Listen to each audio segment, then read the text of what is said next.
Tonight we are at step 3, in which we made a decision to turn our will and our lives over to the care of God as we understood Him.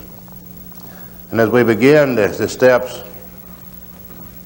we said that we were going to do 3 things with the steps, and tonight we come into the main purpose of the big book.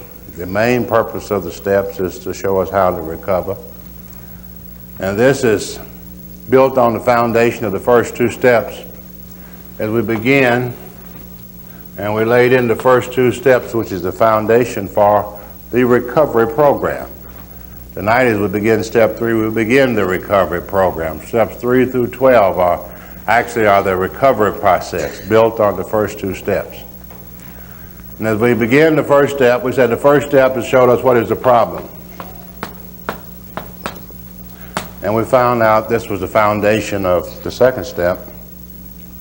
And in this step we made a diagnosis, and we found out what was our problem.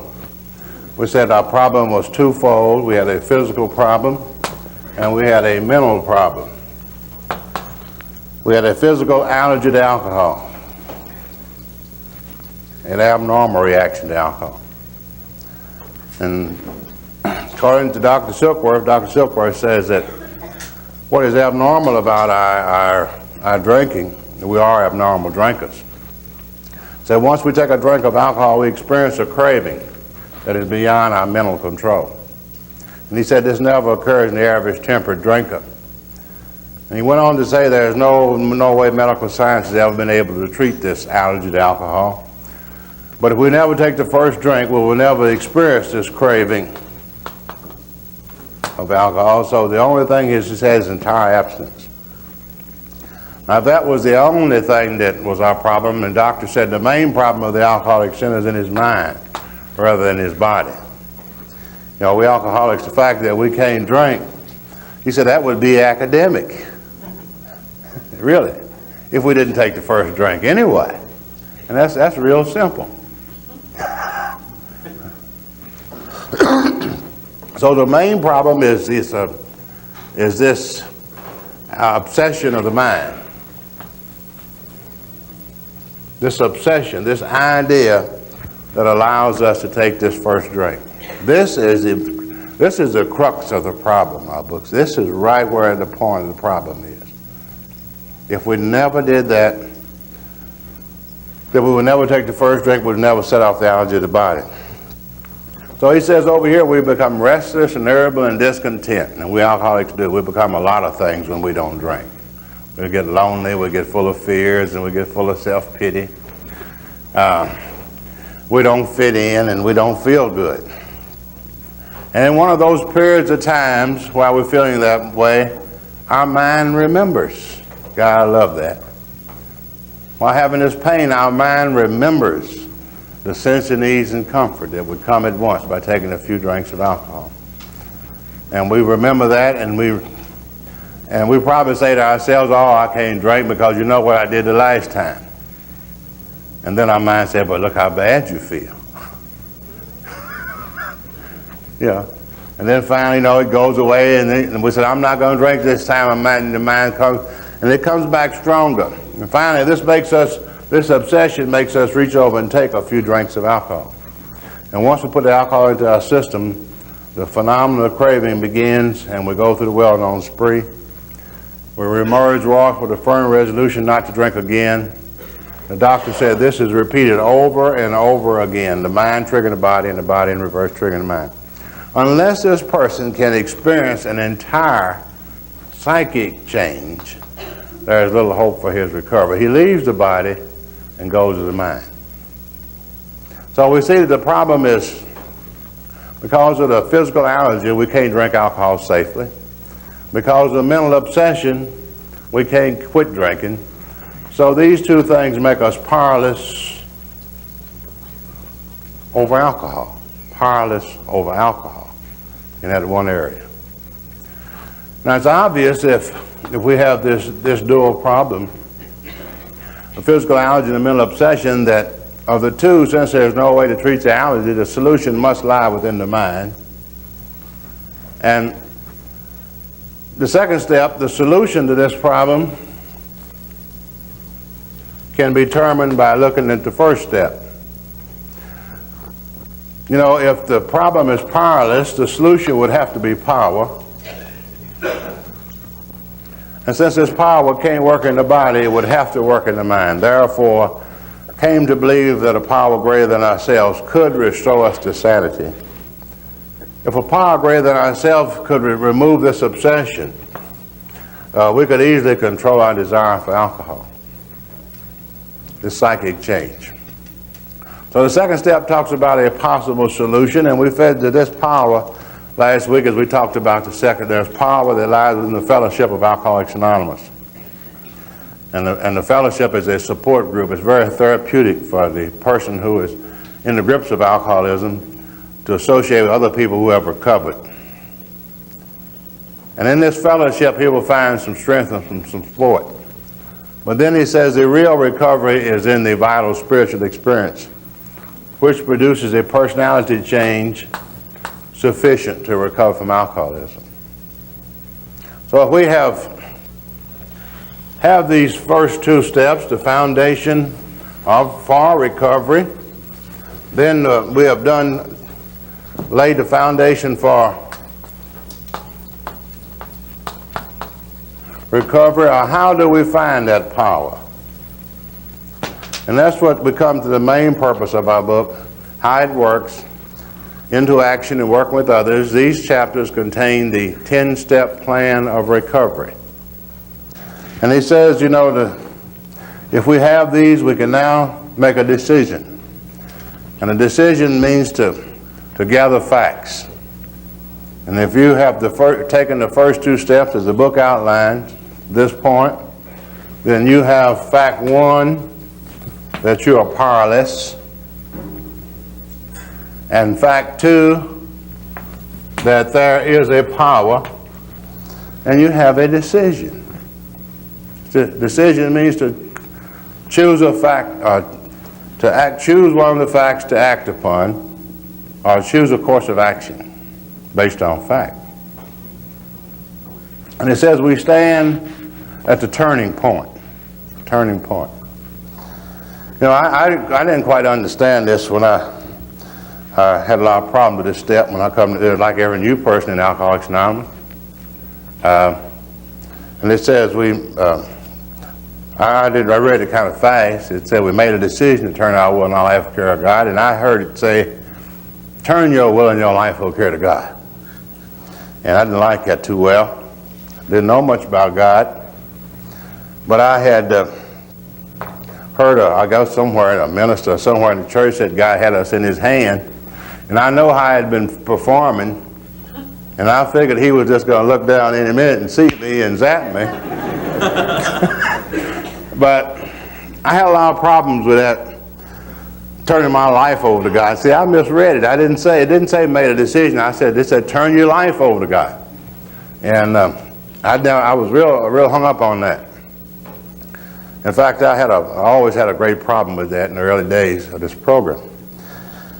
I figured I always was worried about if I turned my will and my life over to God, he was going to put me in the Salvation Army band. That was one of my big fears.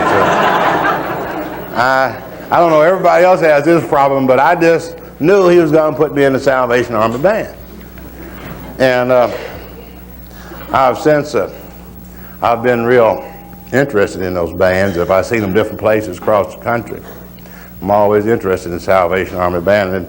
And I've never seen a black guy in one of those bands, so I don't guess that ain't really our kind of music, I don't guess. But I could just see myself in there playing Rock of Ages, you know.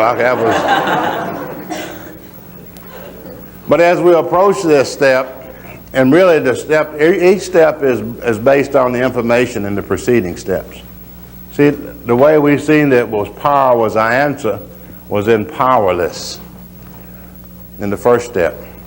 So the step three is based on the first two steps.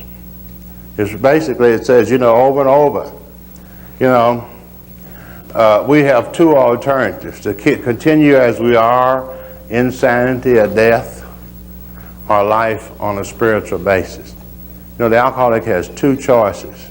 If you are an alcoholic, there are two choices. You suffer from an illness which only a spiritual experience will conquer. And we stand at this turning point. And when each and every one of us has a decision. And this is what this book is all about. Really the next proposition then is, how do we find that power? If we're powerless, and this is power, then the next set of instructions is how to find that power. And we begin to find this power just like we do anything else. Everything begins in our lives with a decision. Decision is a focal point of everything that happens to us. We make a decision on it. You know, I used to think that we didn't, but we do. Everything that ever happened in my life, I decided to let it happen. Somewhere or another, it was based on one of my decisions.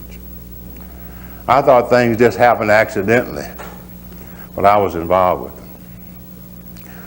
So our life is full of decisions, and successful living or failure or success, either one, are based on decisions. See, if we fail, we made a decision to fail. You know? Every time I drank, I made a decision to drink. And once we learned that no matter what we do today, what you did to make a living, whether you were a salesman, or whether you were a mechanic, or a painter, or a plumber, or a dressmaker, or a secretary, or worked in a laboratory, or if you were a farmer, everything that you did today was based on some decisions. Yeah. The success of our days was based on decisions. It was based on gathering facts and choosing a course of action. So decision making is a part of human life. And the best way to make a decision is first to gather the facts. You have to have the right information. So we can't make a decision based on one fact. Sometimes you go downtown and you're going to buy something. You know, you go in the store and you look at those things and on the racks, and as soon as you get a couple of them off, you know, you need to make a decision if you're going to buy one. If you're going to buy one, you have to make a decision. Unless you're going to just go in there and buy all of them. Some people don't like to make decisions, so they just say, give me all of them. But number one, once we gather these facts, we have to choose a course of action. And when I say we stand at a turning point tonight, if we have these two facts, everyone here, everyone everywhere is going to make a decision. You know, it was not going to be a slip. No one's going to make a mistake. Whatever happens to us, if we go back to step one, or if we go to step two, either way, we're going to have to make a decision. We're going to have to make a decision. Now, he said that this is the beginning, and this is the beginning. The beginning of anything is based on this decision. And of course, you know, the decision involves, it tells us exactly what this decision, if we decide to find this power, then there are certain things we're going to give up. There's a certain price we have to pay for everything. And this decision, he says, this decision involves turning over our will and our lives.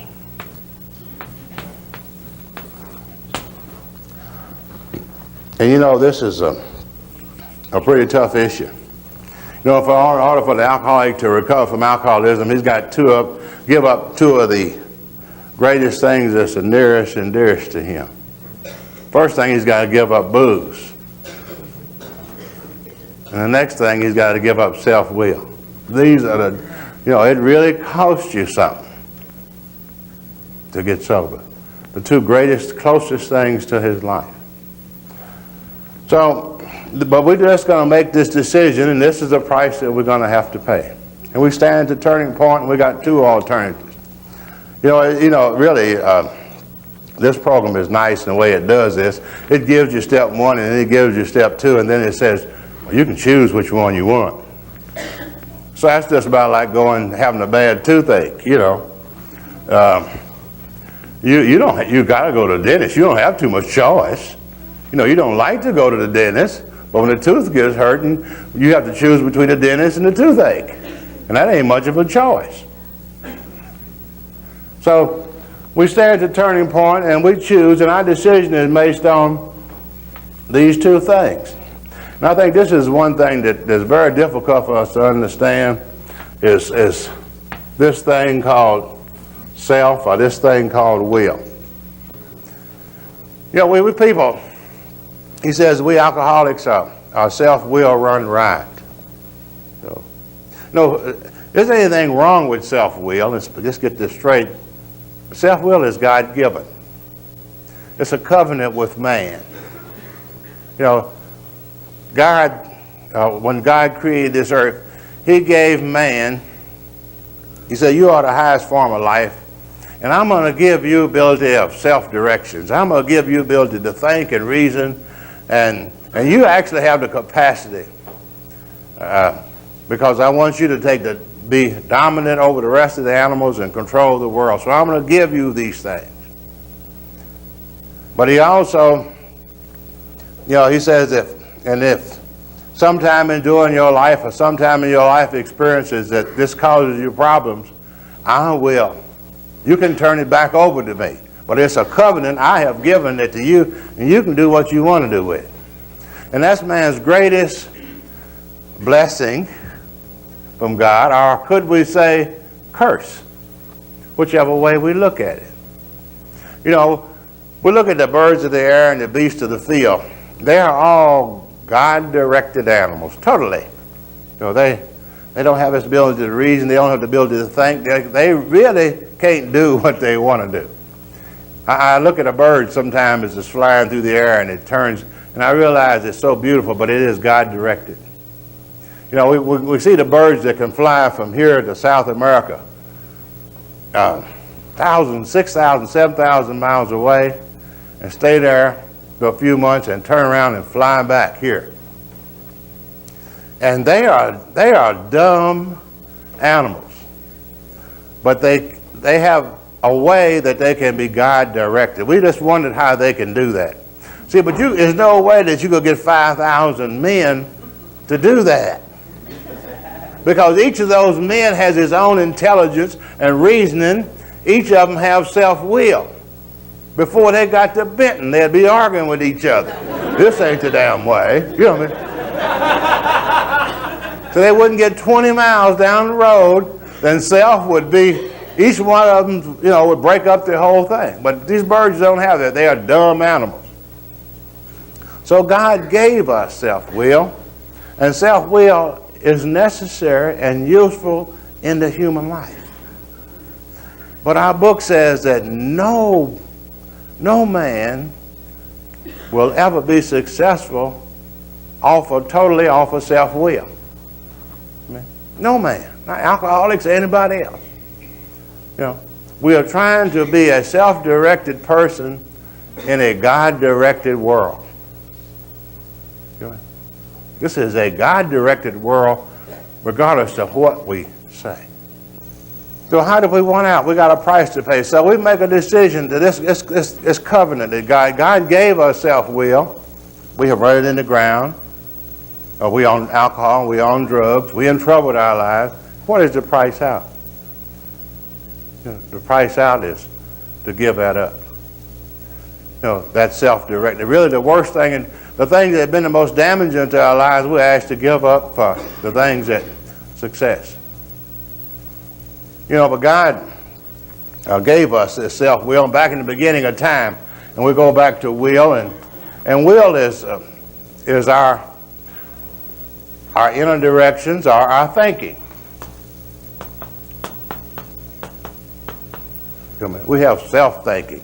See, other people, they always talk about right and wrong. That's not the alcoholic's problem. Most people have right and wrong. But the alcoholic has got three things. He's got right and wrong And in the middle, the biggie is what I want to do. See, that's what kills him. He's always doing what I want to do. See, self. And once he gets that out of the way, then right and wrong won't be no, he can handle that. But the biggie for an alcoholic is what I want to do, and that overruns everything. We got to get rid of that. So, this is what this decision is all about. So it's our thinking. My will, when a person dies, he leaves a will, and that's just his thinking of what he wants done with his money. He writes it down in on a piece of paper and gives it to the family. The family rushes him out to the graveyard and comes back home and gets that piece of paper out. It says last will. And that's his directions. That's his thinking. That's his thinking when he's alive of what he wants to do with his possession. So that's the same thing it means here, our thinking. And it says in our lives,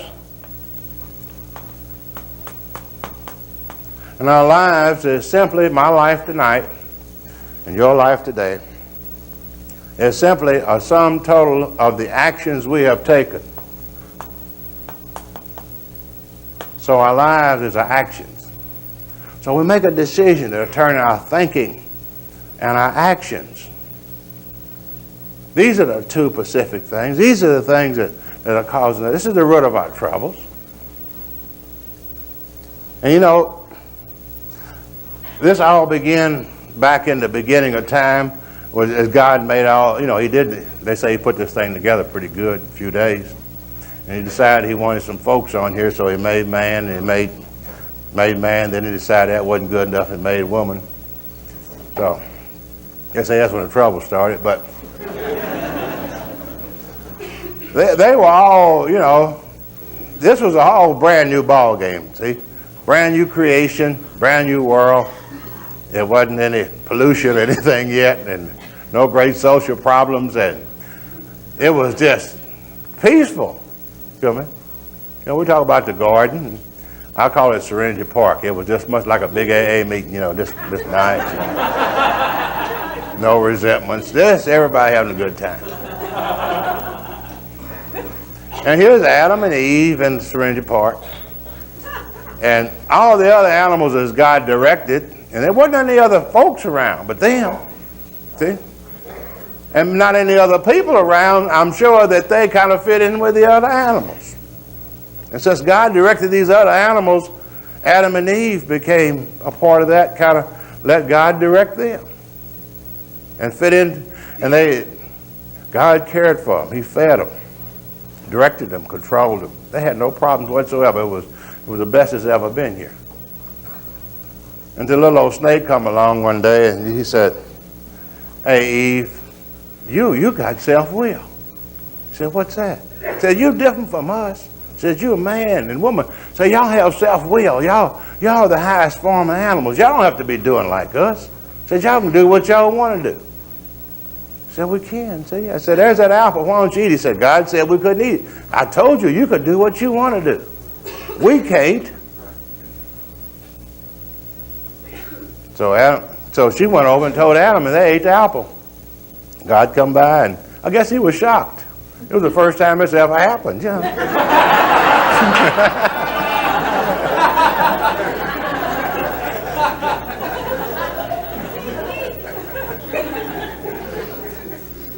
And he said, "Who ate the apple?" And Adam said, we did. So how come you do that, Adam? He said, he was the first alcoholic, because he said, she made me do it.